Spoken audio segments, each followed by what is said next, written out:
So hello everyone, so I'll be doing this quick tutorial on how to tune a guitar for Gracious by Ben Howard.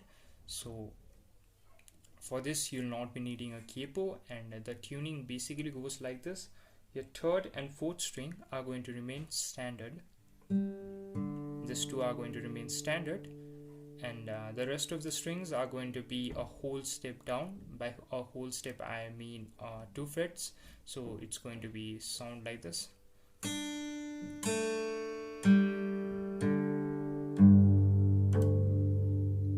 So this tuning, if you are using a guitar tuner, it's going to be easier, as if you are using a guitar tuner, you can just tune it to like your first string to -20, second string to -20, your third string is going to remain standard, fourth is also going to remain standard, and fifth is also going to be -20, and sixth is also going to be -20.